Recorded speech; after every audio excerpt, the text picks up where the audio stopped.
Hello my dear friends. In the last video lecture we have discussed about how to find the sum of diagonal elements of a matrix.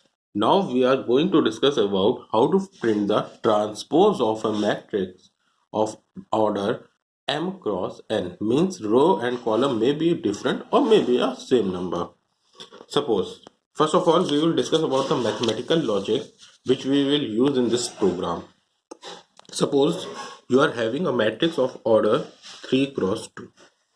So the indexing will be 0 0 0 1 1 0 1 1 2 0 2 1. Now first of all you have to fill elements in this matrix. तो सबसे पहले हम लोगों को इस matrix के अंदर elements fill करने पड़ेंगे. तो आपको पता है एलिमेंट्स को फिल करने के लिए आपको क्या करना पड़ेगा.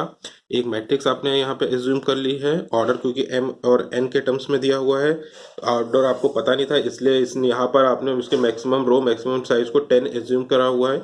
फिर आप नीचे आए, enter the value of row m and column n, यानी m और n यानी रो और कॉलम की एक्चुअल वैल्यू पता चल गई. अब आपको मैट्रिक्स के अंदर एलिमेंट फिलअप करने हैं. तो आपने 0 से लेके m-1 यानी रो के लिए और 0 से लेके n-1 यानी कॉलम के लिए लूप चलाए और इसको स्कैन करा दिया. यानी अब आप जो भी एलिमेंट्स देंगे वो मैट्रिक्स ए के अंदर फिल हो जाएगा. मैंने आपको पहले भी बताया है कि पहले कॉलम वाला लूप खत्म किया जाता है, उसके बाद लूप जो है हमारा रो वाला चलता है. तो मान लीजिए हमने किसी पर्टिकुलर टाइम पे इसको लिख लिया, हमारे पास एलिमेंट्स आ गए.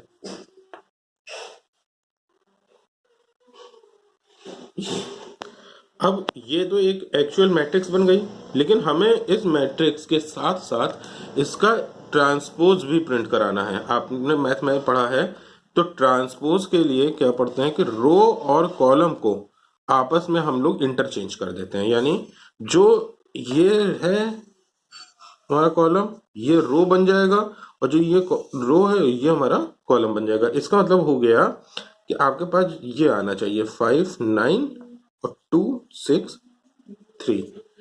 ये आपके पास ए का ट्रांसपोज आएगा. तो एक मैट्रिक्स बनाई और प्रिंट हम क्या करा रहे, मैट्रिक्स के साथ साथ उसका ट्रांसपोज हमें प्रिंट कराना है. तो अगर आप देखिए तो यहाँ पे ऑर्डर 3 क्रॉस 2 का था, अब यहाँ पे ऑर्डर कितना हो चुका है 2 क्रॉस 3. यानी यहाँ पे अब जो लूप होंगे वो बदल जाएंगे. यहाँ पे जो पहले आई हम इसको मान रहे थे, इसको जे मान रहे थे, अब हमारे लिए आई कितना हो गया 2 हो गया और जे हमारे लिए कितना हो गया 3 हो गया. क्यों? क्योंकि हमारे पास अब यहाँ पर रो की वैल्यू 2 हो गई है और कॉलम हमारे पास इस तरीके से कितना हो चुके हैं 3 हो चुके हैं. यानी रो और कॉलम की वैल्यू को आपने इंटरचेंज करा दिया है. तो देखते हैं इसके लिए अब आगे हमें क्या करना होगा प्रोग्रामिंग में. तो सबसे पहले आपने एक मैट्रिक्स को स्कैन करा लिया. अब हम चाहते हैं कि हमें मैट्रिक्स भी ओरिजिनल मैट्रिक्स भी प्रिंट होके आ जाए और साथ ही साथ उस मैट्रिक्स का ट्रांसपोज भी प्रिंट होके चला आए. तो देखते हैं, पहले आपने एक मैट्रिक्स को स्कैन करा लिया. अब मैट्रिक्स को प्रिंट कराने का वही पुराना तरीका है. ये देखिए, तो हम लोगों ने एक स्कैन कराया, उसके बाद क्योंकि हमें नॉर्मल भी मैट्रिक्स प्रिंट कराना चाह रहे थे तो m-1 उसकी रो लिया था इनिशियल लेवल पे. तो m-1 n-1 का लूप चलाया, यानी रो कॉलम का लूप चला के ए वाली मैट्रिक्स को आपने यहाँ पर प्रिंट करा दिया. लेकिन इससे क्या होगा कि आपके पास जो ओरिजिनल मैट्रिक्स आपने बनाई थी वही मैट्रिक्स प्रिंट होगी, इसका ट्रांसपोज अभी प्रिंट नहीं होगा. अब आप देखिए हम इसका ट्रांसपोज प्रिंट कराने के लिए क्या करना होगा. तो आपने देखा था कि ट्रांसपोज प्रिंट कराते समय जो हमारे पास नंबर ऑफ रोज थी वो कॉलम बन गए थे और जो कॉलम थी वो रो बन गया था. यानी आई वाला लूप जो अभी तक हमारा m-1 जा रहा था ये किसके पास चला जाएगा, कॉलम के पास. और कॉलम के पास क्या था n-1 था, वो किसके पास चला जाएगा, हमारे पास रो के पास. यानी आई वाला लूप अब हमारे पास कितना चलेगा, i less than equals to n-1 और इसका इंक्रीमेंट कराया आपने. ये अब आपका रो बन गया. और कॉलम अगर आपको दिखाना है तो कॉलम क्या हो जाएगा, जो रो के पास था वो कॉलम के पास आ जाएगा. यानी कि ये कितना हो जाएगा m-1, तो j इक्वल्स टू j+1. ये हो गया. अब आपको प्रिंट कराना है transpose printf %d \t space देने के लिए a, और आपको क्या करना है रो कॉलम को बदलना था. जे पहले आ गया क्योंकि कॉलम को रो में मान लिया और रो को कॉलम में माना, तो आई आपका बाद में गया. और क्योंकि आपको पता है कि इस मैट्रिक्स में रो को दिखाने के लिए हमें लाइन को चेंज करने की जरूरत पड़ती है, इसलिए \n को यूज किया get ch. अब हम फटाक से एक एग्जांपल लेते हैं। सपोज आपने ए नाम की एक मैट्रिक्स बनाई जिसका ऑर्डर था 3x2। आपके पास 3 रोज थी, इंडेक्स नंबर 0001101121 ये था। इसकी वैल्यूज हमने मान लिया 45349 8। ठीक, हमारे पास ये एक मैट्रिक्स है। अब हम जब इसको केवल रन कराएंगे तो यही मैट्रिक्स प्रिंट हो जाएगी क्योंकि यही ओरिजिनल मैट्रिक्स है। अब अगर हमें इसका ट्रांसपोज प्रिंट कराना है तो हमने क्या किया है, रो और कॉलम को बदल दिया। अभी हमारे पास ये आई था यानी रो था, और ये हमारे पास जे था यानी कि कॉलम था।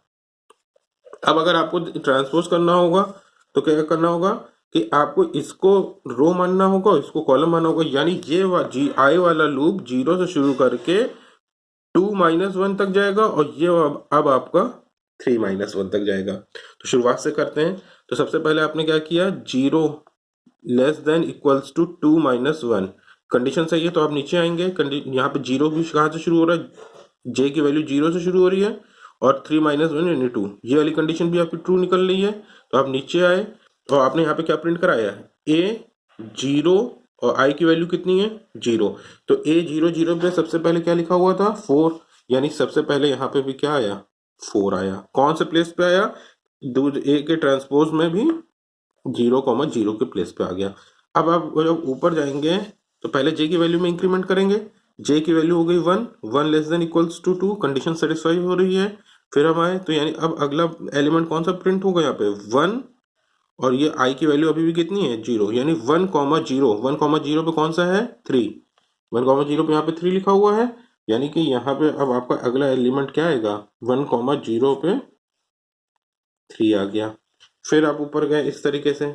अगली बार कंडीशन क्या बनेगी 2 less than equals to 2, condition satisfy हो रही है, कंडीशन सही है। तो इस वजह से आप क्या करेंगे, ब्रैकेट के अंदर आएंगे। अब आप कौन सा एलिमेंट स्टोर करेंगे 2, जे की वैल्यू तो 2 हो चुकी है, आई की वैल्यू अभी भी कितनी है 0, यानी 2,0 वाला एलिमेंट जो है प्रिंट करेंगे। तो 2,0 यहाँ पे है, इसमें एलिमेंट की वैल्यू कितनी थी 9, यानी यहाँ पे अब आपके पास जो वैल्यू आ गई वो आपके पास हो गई यहाँ पे 9।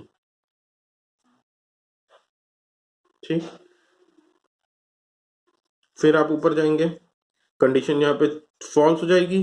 जो कंडीशन फॉल्स हो जाएगी तो आप क्या करेंगे, लाइन चेंज करेंगे, नीचे आ जाएंगे और फिर ये आप किसमें इंक्रीमेंट कराएगा, आई की वैल्यू में इंक्रीमेंट कराएगा।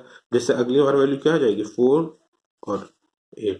तो अब आप देखिए यहाँ पे ऑर्डर भी कितना हो चुका है 2x3 का ऑर्डर आपके पास आया। तो ये ओरिजिनल मैट्रिक्स भी प्रिंट हो रही है, ये आपके ट्रांसपोज वाली मैट्रिक्स प्रिंट हो रही है।